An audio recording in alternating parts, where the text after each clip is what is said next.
화구 여러분 반갑습니다. 우리 중간고사 이후에 또 여러분 이렇게 수업을 다시 진행을 하게 됐는데 항상 건강하시고 몸과 마음과 영혼이 건강하고 좋은 상태에 있기를 여러분 기원합니다. 날씨도 많이 따뜻해졌고 그러니까 야외도 좀 돌아다니시고 사회적 거리두기를 유지하면서 야외도 좀 돌아다니시고 피조세계, 피조물 꽃들도 보면서 행복한 시간을 여러분들 나름대로 보낼 수 있기를 바랍니다. 오늘은 기독론, 누가의 기독론에 대해서 살펴볼 텐데요. 지난 시간의 내용을 간략하게 먼저 한번 요약을 해보면 지난 시간에 우리는 유대인들의 메시아적 이해에 한 4-5가지 정도가 있었다라고 하는 사실에 대해서 우리가 같이 한번 이야기를 했습니다. 제가 그때 유대인들의 기독론적 이해에서는 왕 같은 메시아, 다윗의 왕과 같은 메시아, 다윗의 자손 메시아, 그 다음에 제사장 같은 메시아, 그런 개념들이 있다. 그리고 또 선지자 같은 메시아, 모세와 같은 선지자, 가장 유명한 하나님의 율법을 전달했던 그런 어떤 지도자와 같은 메시아가 있다. 그리고 이제 선생 같은 메시아 이야기를 했다. 그리고 이런 4명의 메시아들은 왕 같은 메시아, 제사장 같은 메시아, 선지자 같은 메시아, 선생 같은 메시아들은 다 인간이다라고 하는 공통점이 있습니다. 하늘로부터 오신 분이 아니라 땅으로부터 내려온 인간이라고 하는 공통점이 있는데 반하여 마지막 5번째 인자, 사람과 같은 분, 인자는 이름은 인간의 아들 같아서 가장 사람같이 보이지만 사실은 다니엘의 인자의 개념을 따라서 하늘로부터 오는 종말론적인 심판자였다라고 제가 이야기를 드렸습니다. 그래서 인자, 헬라어로 하면 안트로포스, 사람의 아들이니까 휘오스 안트로푸가 되겠네요. 그죠? 사람의 아들 같은 분. 그래서 2세기의 이레니우스 같은 교부들은 인자라고 하는 개념 속에서 예수님의 인성에 대해서 강조하는 것으로 보고 하나님의 아들은 예수님의 신성을 강조한다라고 이렇게 이해를 하곤 했습니다. 초대 교부들이. 그렇지만 유대인들의 전통에서 인자는 다윗과 하나님의 아들 반대되는 인성, 예수님의 인성에 대한 이야기를 강조해주는 개념이 아니라 유대인들의 개념에서 인자는 다니엘의 인자로서 훗날에 종말의 때에 오시는 종말의 심판관을 의미한다라고 제가 이야기를 했습니다. 그리고 예수님 자신의 평가와 고백을 보게 되면 예수님은 자신이 하나님의 아들이다라고 하는 것, 다윗과 같은 메시아다라고 하는 것, 그리스도라고 하는 것 인정하셨고 그 다음에 인자라고 본인을 칭하세요. 아무도 제자들은 칭하지 않는데 그 다음에 또 하나는 독특한 예수님의 주장 하나는 뭐냐면 내가 하나님의 아들이다. 그래서 하나님을 아바 아버지라고 불러라. 그리고 너희가 기도할 때에 아버지여 라고 기도해라.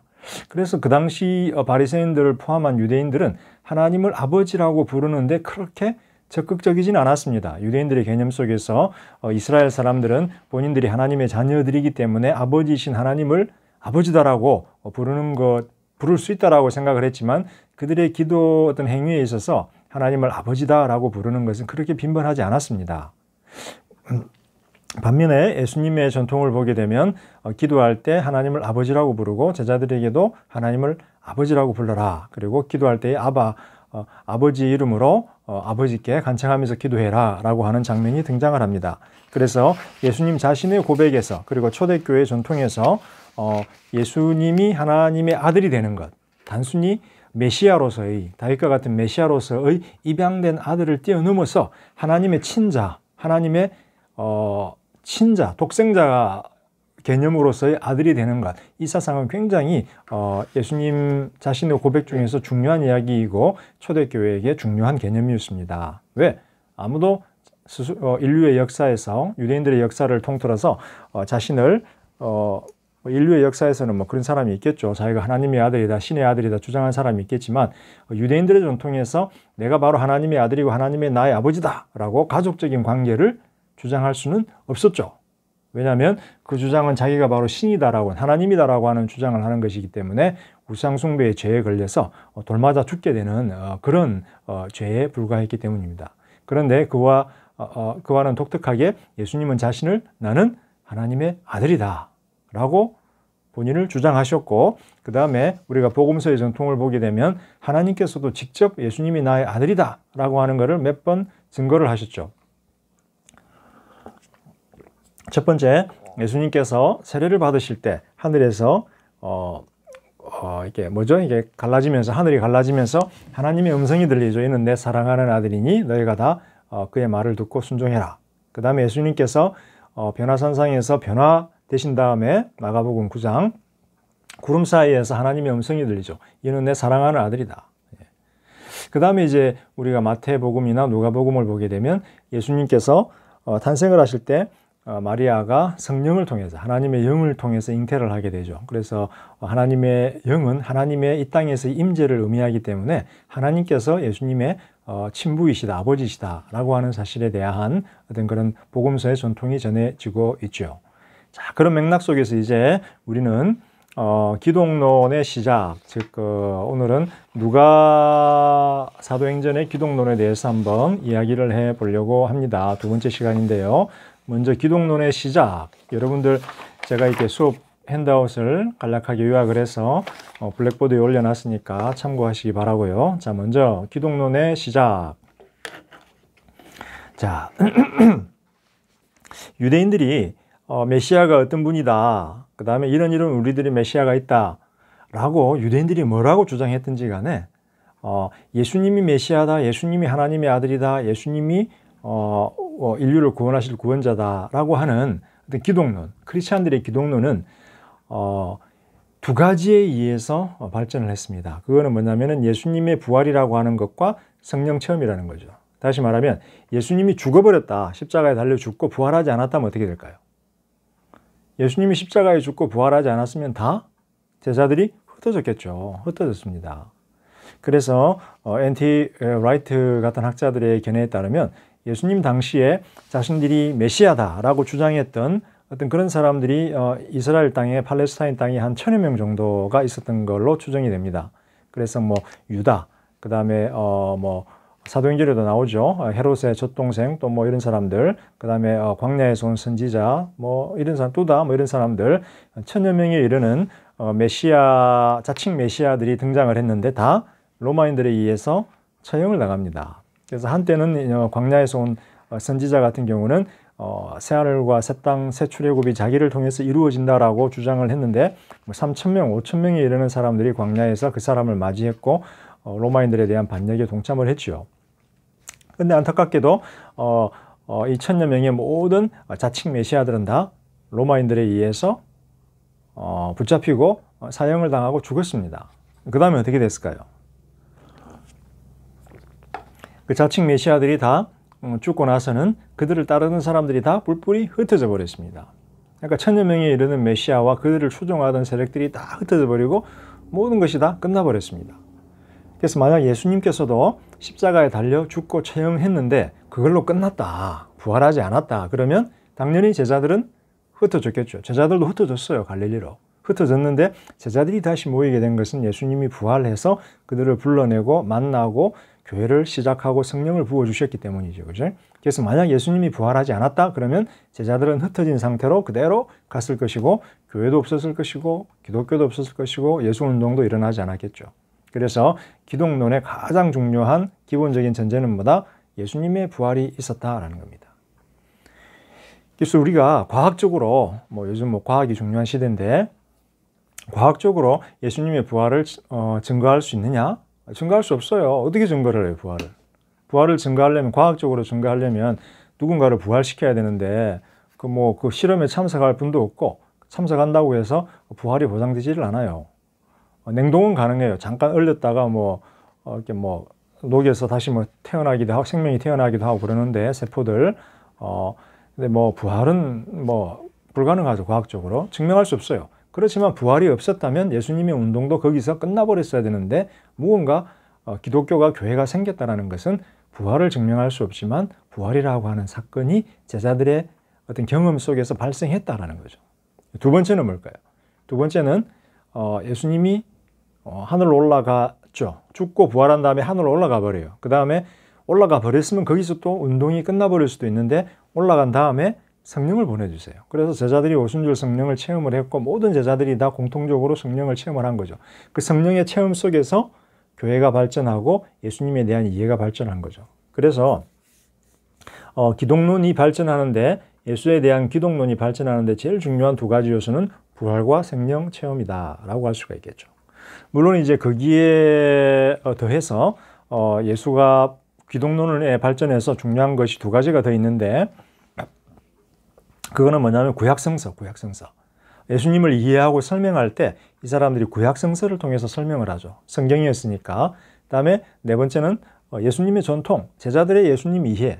제자들이 예수님이 죽고 부활하고 올라가셨기 때문에 이제 되돌아보면서 예수님이 가르치셨던 것, 예수님이 행동하셨던 것, 말씀하셨던 것, 보여주셨던 것들을 반추하면서 다시 생각하면서 묵상하면서 어떤 그런 예수님에 관한 이야기, 가르침, 행적들이 하나의 전통으로 모이게 되죠. 성경이 쓰여지기 전이니까, 신약 성경이 쓰여지기 전이니까 이걸 우리가 예수 전통이라고 부르죠. 그래서 예수 전통하고 구약 성경, 이 두 가지가 또 기독론의 발전의 어떤 그런 표현할 수 있는 사상적인 토양 내지는 어떤 그런 밑거름으로 기능을 하게 되지요. 예. 자, 이 정도로 서론을 이렇게 마치고 이제 하나씩 요소들을 한번 살펴보도록 할 텐데요. 먼저 첫 번째, 우리가 보고 있는 실러버스의 첫 번째는 예수님의 부활에 대한 이야기입니다. 예수님에 대한 부활에 대한 이야기인데, 자, 하나님이 예수를 부활시켰다 라고 하는 믿음은, 하나님이 예수를 부활시켰다라고 하는 믿음은 기독론의 가장 근본적인 기초예요. 이거는 크리스찬들의 신앙의 기본이에요. 그래서 이미 바울이 로마서를 쓸 때 보면은 이렇게 이야기를 하죠. 로마서 10장 8절, 9절, 10절에 보게 되면, 로마서 10장 8절, 9절, 10절에 보게 되면 너희가 마음으로 믿고 입으로 고백하면 구원을 받는다. 무엇을? 예수가 주이신 것을, 그 다음에 세상의 주인인 것을, 하나님이 예수를 살리신 것을, 죽음에서. 이 두 가지를 믿고 고백하면 구원을 받는다라고 이야기를 하죠. 근데 이 포뮬러가, 이거는 크리스찬들의 가장 오래된 어떤 교리 공식이에요. 다시 말하면 제자들이 교회를 시작하면서 이 예수 전통에서 예수님에 대한 자신들의 믿음을 가장 처음 표현한 것 중에 하나가 바로 예수를 하나님께서 부활시키셨다라는 거예요. 그래서 이 믿음에 동의하지 않으면 교회에 소속할 수가 없는 거죠. 예수님을 하나님이 부활시키셨다라는 사실에 동의하지 않으면 예수님을 어떻게 경배를 해요? 어떻게 하나님을 경배를 해요? 그래서 하나님이 예수를 부활시켰다라는 믿음은 초대교회 신앙의 근본인 동시에 기독론적인 발전의 가장 기초적인 기초다라고 하는 거죠. 그래서 사도행전 2장에 보게 되면은 오순절날 성령이 임하고 오순절날 사건 다음에 베드로가 첫 설교를 전하죠. 그래서 2장 24절 32절에 보게 되면 베드로가 설교하면서 무슨 이야기를 하나요? 요엘서를 인용을 하면서 이 성령 부어짐이 종말의 시대에 약속된 하나님의 종말의 성령의 약속의 성취다. 그 다음에 성령이 왔는데 성령이 혼자 스스로 온 것이 아니라 어떻게 했다? 예수님이 하나님 우편에 앉아 계신 예수님이 받아서 너희들에게 보내어 주었다. 그런데 예수님이 지금 하나님 보좌 우편에 앉아 있다라고 하는 것은 죽었다가 부활하셔서 승천하셨다. 이 부활에 대한 전제가 있기 때문이다라고 베드로가 설교를 하죠. 그래서 초대 기독교의 가장 오래된 믿음은 예수님의 부활에 대한 믿음이었다. 자, 두 번째, 복음서들을 전통을 한번 보세요. 마태복음, 마가복음, 누가복음, 요한복음. 마태, 마가, 누가는 공관복음이죠. 관점이 비슷하니까. 요한복음은 좀 많이 달라요. 그런데 마태, 마가, 누가, 요한이 공통적으로 예수님을 묘사하면서 제일 마지막에는 어떤 사건을 이야기하나요? 물론 제일 처음에는 마태, 마가 같은 경우는 세례 요한의 등장, 마태, 누가 같은 경우도 예수님 이야기, 탄생 이야기하면서 세례 요한의 등장, 그 다음에 요한복음 같은 경우도 예수님의 독생자 성육신에서 세례 요한의 등장, 이런 공통점이 있지만 제일 중요한 공통점은 뭐냐면 예수님의 이야기가 항상 끝에서는 뭐로 끝난다? 부활로 끝난다. 예수님 부활. 그래서 예수님의 부활 사건은 복음서의 전통에서 예수님 이야기의 가장 절정을 이룬다. 사역하시고 고난받으시고 그 다음에 죽으시고 그 다음에 부활하신 것. 부활이 예수님의 사역의 절정이다. 동시에 예수님의 부활은 예수님의 사역의 절정을 이루는 사건인 동시에 분수령을 이루죠. 분수령. 분수령은 뭔가요? 분수령. 분수령은 네 분수를 알라는 명령인가요? 분수를 우리가 잘 알아야 돼요. 본인의 분수를 잘 아는 게 중요한데 분수를 모르는 사람들이 주로 사고를 많이 쳐요. 그렇지만 분수령이라고 하는 것은 영어로 shed. 그럼 무슨 말이에요? 분수령.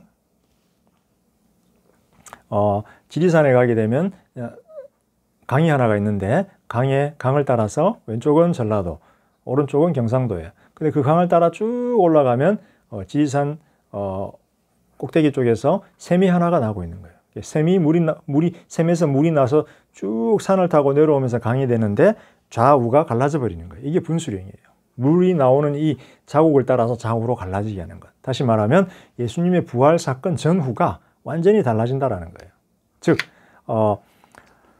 첫 번째, 예수님이 부활하기 전에는 예수님의 정체가 알 수가 없었어요. 그래서 마가복음의 9장 9절에 보게 되면 예수님의 비밀, 메시아의 비밀 이야기가 등장하죠. 내 정체를 아무에게도 알리지 말라.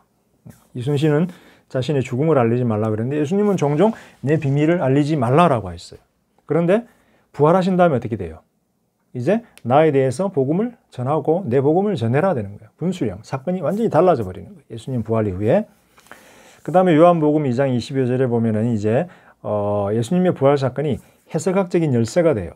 예수님의 이야기를 푸는 해석학적인 열쇠가 되는데 예수님 부활 전에는 예수님이 했던 여러 가지 말들이 이해가 안 될 때가 참 많았어요. 예를 하나 들면 이 성전을 헐라 내가 사흘 만에 흘리라. 무슨 말이에요? 이 성전을 헐어라. 예루살렘 성전을 보면서 예수님이 제자들의 이야기예요. 성전을 헐어라. 그럼 내가 사흘 만에 다시 일으키겠다. 사람들이 비웃죠. 야, 우리 조상들이 70년 걸려서 이 성전 만들었는데 네가 사흘 만에 어떻게 혼자서 지어? 그런데 예수님 부활한 다음에 딱 그 말을 돌아보니까 뭐예요? 아, 예수님이 성전이라고 할 때 자기 몸을 가리키셨구나. 자기 몸, 자기 죽고 나서 사흘 만에 일어날 것. 즉 부활이라고 하는 사건이 예수님의 여러 가르침 사건들을 이해하는 해석학적인 열쇠가 된다는 거예요. 자, 그다음 세 번째는 예수님이 부활한 다음에 예수님에게 큰 변화가 생겨요. 신분적인 변화. 뭘까요? 여러분이 박사 논문을 마치고 나면 여러분의 인생의 신분에 큰 변화가 생기죠. 박사 학위를 받게 돼요. 석사 과정을 끝내고 나면 석사 학위를 받게 되고. 자, 예수님도 부활한 다음에 새로운 호칭이 하나 생겼어요. 그거는 바로 주 예수 그리스도. 주라는 말은 세상의 주인이시라는 말이죠. 그 다음에 예수님이 돌아가시기 전에는 예수님이 부활하신 다음에 예수님의 선교 사명이 우주적인 현상으로 보편적인 현상으로 전환을 해요. 예를 들어서 마태복음의 10장 5절 6절에 보게 되면 예수님께서 70인을 파송하시는 장면이 등장을 해요. 70명의 제자들을 파송을 하는데 어디로 가라? 예, 이방 땅으로 가지 말고 유대 땅으로 가라. 유대 땅. 70명 너네는 유대 땅으로 가서 복음을 전하라 이 말이야. 내 대신에. 그럼 예수님 왜 이방 땅은 관심이 없으세요? 부활한 다음에 사건이 바뀌어요. 부활한 다음에 마태복음 28장 18, 20절에 보게 되면 어떻게 돼요? 너희는 이제 온 세상으로 나가서 내가 하늘과 땅의 권세를 다 가졌기 때문에 주인이기 때문에 세상에 너희는 이제 온 세상에 나가서 복음을 전하라는 거예요. 그래서 유대인 땅에 이스라엘 땅에 팔레스타인 땅에 제한됐던 예수님의 선교 사역이 예수님의 부활 이후에는 보편적으로 우주적으로 전환하게 된다. 이처럼 예수님의 부활은 수많은 사건들의 어떤 의미를 바꾸어 버리고 진행 방향을 바꾸어 버리는 분수령의 사건이 되는 거예요. 그리고 제자들의 예수님 이해도 폭발적으로 예수님의 부활을 경험한 다음에 예수님에 대한 제자들의 이해가 폭발적으로 바뀌어 버리는 거예요. 그전에는 예수님이 메시아이겠지. 근데 죽고 부활하고 승천하신 다음에 당연히 메시아지. 하나님의 아들이지. 구세주지. 왜? 사람은 아무도 부활할 수 없는데 이분은 부활하셨으니까. 자, 그 다음에 두 번째 기독론의 시작에서 중요한 거는 성령 체험이에요. 성령 체험. 우리들은 흔히 성령 체험하면 뭐 방언을 하고 환상을 보고 예언을 하고 뭐 그렇게 이해를 하는 경우가 많죠. 그죠? 뭐 병 고치고 기적을 하고 뭐 그런 것도 성령 체험이에요. 그런데 성령의 제일 중요한 유대교에서 성령의 제일 중요한 의미 중에 하나는 뭐냐면 종말의 때가 올 때 유대인들은 이렇게 생각을 했어요. 요거를 제가 설명을 하나 해드려야지. 요걸 제가 설명을 한번 해드리면 자, 유대인들의 시대관에 대해서 제가 한번 설명을 해드리면 유대인들의 시대관. 자, 유대인들의 종말론적 유대교에서는 이렇게 역사가 진행이 되다가 어느 순간 종말의 때가 딱 오면 이제 역사가 새로워진다 그래요. 종말, 이게 종말이에요. 종말의 때가 오면, 역사의 마지막 순간이 오면 1번과 2번으로 나누어지는데, 요거는 하나님 나라가 이루어지기 전, 뭐 좀 부정적인 역사겠죠. 요거는 뭐예요? 하나님 나라가 임한 시대. 그래서 이 두 가지 시대로 나누어질 것이다. 그래서 이 종말의 때를 우리는 기다려야 된다라고 했어요. 그런데 이 종말의 때에 증거가 있어요. 종말의 때가 왔는지 안 왔는지 어떻게 알아? 여러분, 종말의 때가 왔는지 안 왔는지 어떻게 알아요?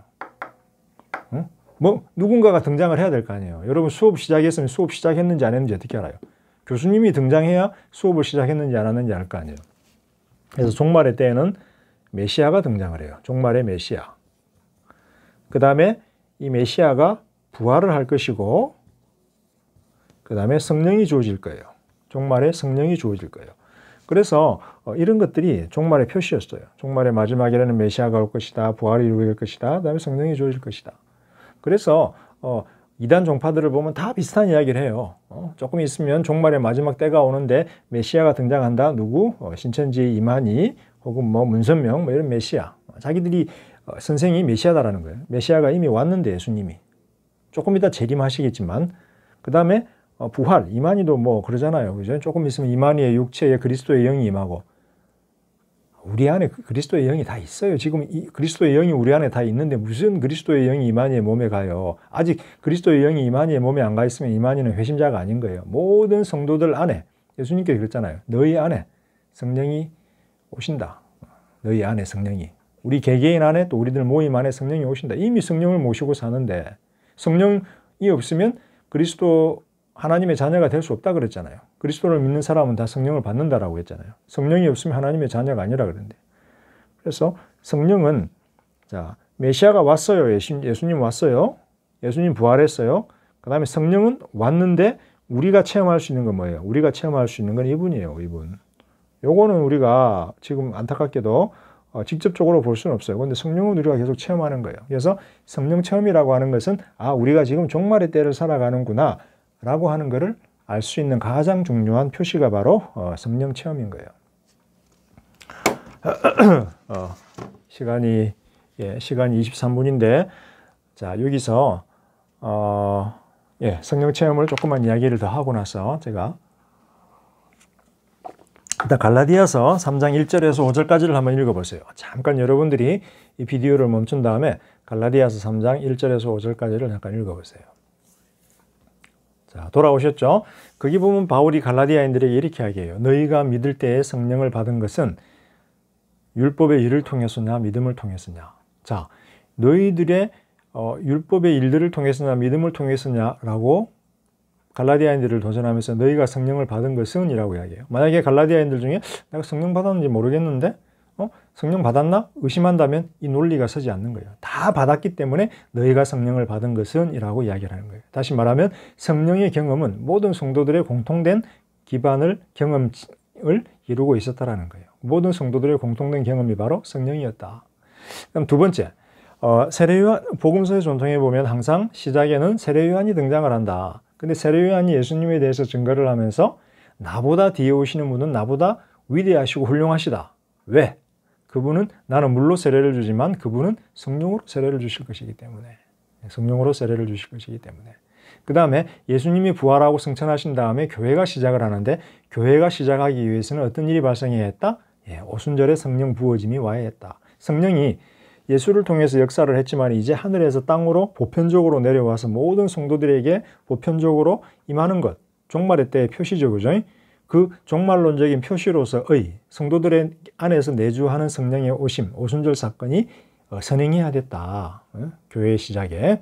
그 다음에 네 번째, 성령은 예수님은 이제 부활하고 승천해서 올라가셨어요. 그럼 이 땅에 누가 계시나요? 하나님도 없고 예수님도 없고 성령이 오셔서 우리 가운데 거하시는 거예요. 그래서 성령이 무슨 일을 하시나요? 예수 그리스도의 복음을 전하면서 복음 사역을 하는 거예요. 그래서 사도행전 16장 7절, 베드로전서 1장 11절에서는 성령을 예수 그리스도의 영이라고 부르는 거예요. 그 다음에 이 성령은 예수 그리스도의 영이기 때문에 이제 성령님의 사역이 뭐가 될까요?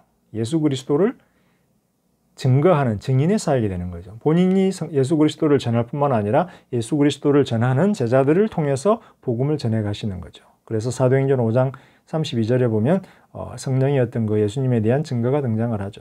그러니까 요한복음도 마찬가지예요. 요한복음도 14장에서 16장, 17장에 보면은 예수님께서 마지막 고별 설교를 행하시면서 내가 가면 뭘 보내겠다? 성령을 보내시겠다. 성령이 오시면 너희들에게 내가 가르쳤던 것 생각나게 해주고 그 다음에 기억나게 해주고 나에 대해서 증거할 것이다. 또 진리에 대해서 증거하실 거다라는 거예요. 성령은 예수에 대해서 증거하는 영이다. 제일 중요한 사역이.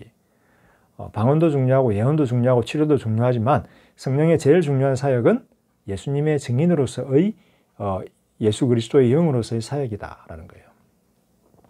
자, 일단 성령 체험하고 부활의 중요성에 대해서 우리가 이야기를 했고 잠깐 10분간 휴식을 한 다음에 나머지 기독론의 어떤 그런 근본적인 요소, 구약 성경하고 그 다음에 예수 전통 이 두 가지에 대해서 나머지 다음 시간에 이야기를 하도록 하겠습니다. 여러분 10분 후에 뵙도록 하겠습니다.